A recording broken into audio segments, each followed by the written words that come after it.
नमस्कार दोस्तों, कैसे हैं आप सभी एंड आई विश आप सब लोग भाई बढ़िया होंगे मेरी तरह। तो भाई लोग मेरे सामने खड़ी है हीरो की प्लेजर प्लस जो कि एक्सटेक वाला वेरिएंट है। और मैंने इसके अंदर से ना कुछ डिसएडवांटेजेस निकाले हैं। मैं चाहता हूँ आप इस स्कूटी को अगर परचेज़ कर रहे हो ना तो आपको कहीं ना कहीं इसके डिसएडवांटेजेस के बारे में तो पता होनी चाहिए।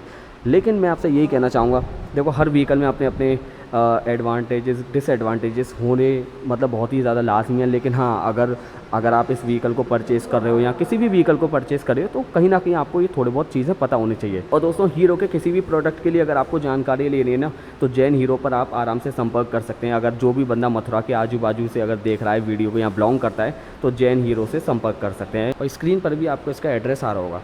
तो सबसे पहले मेरे को इसके अंदर जो सबसे बुरी चीज़ लगी वो मेरे को तो बहुत ही ज़्यादा सख्त नफ़रत है।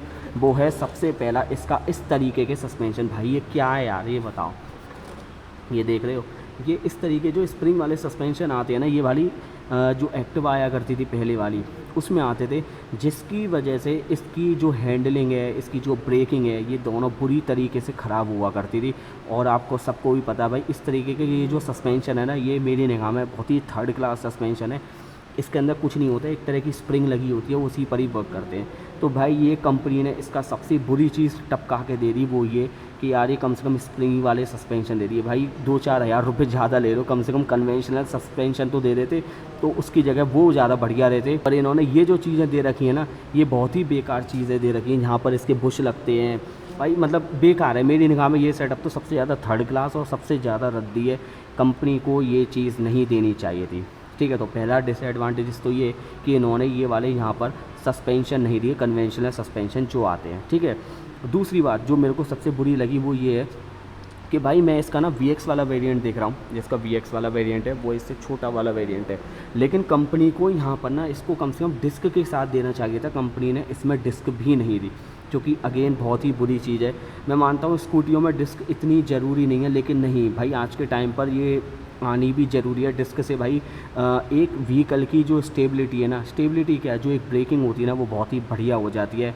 अगर आप इनसे तुलना करोगे तो ये तो खैर फ्रंट की, ये तो खैर क्या ही रोक पाती है। ये तो ब्रेक मतलब पीछे की तरफ ही हो ना तभी बढ़िया, लेकिन आगे तो भाई आपको डिस्क चाहिए ही चाहिए।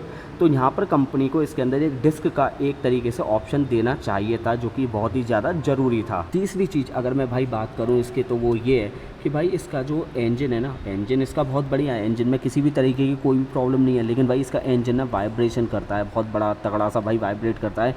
क्योंकि मैंने कई सारे ओनरों से पूछा, मैंने इसके रिव्यू पढ़े, तो मुझे ये पता लगा स्टार्टिंग में तो आपका ठीक ठाक चलेगा, बाद में जाके भाई इसमें वाइब्रेशन बहुत ज़्यादा आ जाएंगी, वो भी हाई स्पीड पर बहुत ज़्यादा वाइब्रेशन आ जाएगी। तो अगर आप इस इंजन की तुलना किसी हीरो के मतलब हीरो के क्यों, अगर होंडा के किसी एक्टिवा से करने वाले हो ना, तो भाई मत करना। उसका इंजन बहुत ज़्यादा रिफाइंड है, इसका इंजन उस हिसाब से रिफाइंड नहीं मिलेगा आप। चौथी चीज़ जो मेरे को एक और कमी लगी वो ये, और सारी की सारी कमी आ गई हैं पीछे तो कुछ है ही नहीं, मतलब इसी पोर्शन में आप ये देख रहे हो भाई, अलॉय का जो साइज़ दिया है भाई 10 इंच का दिया है। 10 इंच के अलॉय बहुत ही ज़्यादा छोटे होते हैं। एटलीस्ट जो एक्टिवा में आते हैं ना, एटलीस्ट उतना तो भाई देना चाहिए था।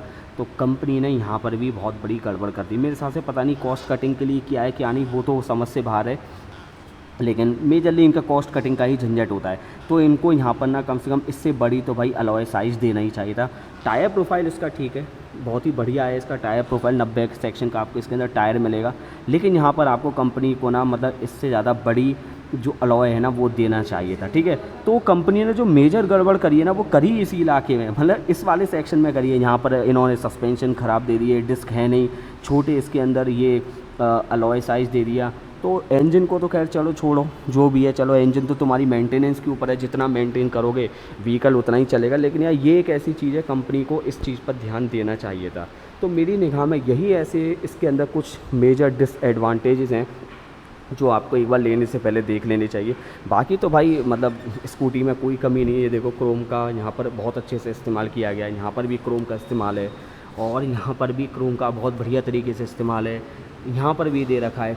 और ये जो वाइट कलर की जो स्ट्रिप है ना, ये बहुत ही प्यारी लग रही है। तो कंपनी ने इसके एस्थेटिक लुक्स पे काफ़ी ज़्यादा वर्क किया है। ये देखो यहाँ पर भी क्रोम, और ये इसके अंदर बैक रेस्ट दे रखा है, यहाँ पर भी क्रोम, सब जगह आपको क्रोम ट्रीटमेंट का आपको इसके अंदर इस्तेमाल मिलेगा। लेकिन वही है ना, कंपनी अगर उस चीज़ को भी सुधार देती तो बहुत ही मतलब बढ़िया रहता। तो ये है मेरी निगाह में कुछ ऐसे डिसएडवांटेजेस जो कि आपको इस स्कूटी को लेने से पहले कंसीडर करने चाहिए। तो मिलते हैं किसी अन्य वीडियो में, जब तक के लिए बाय बाय।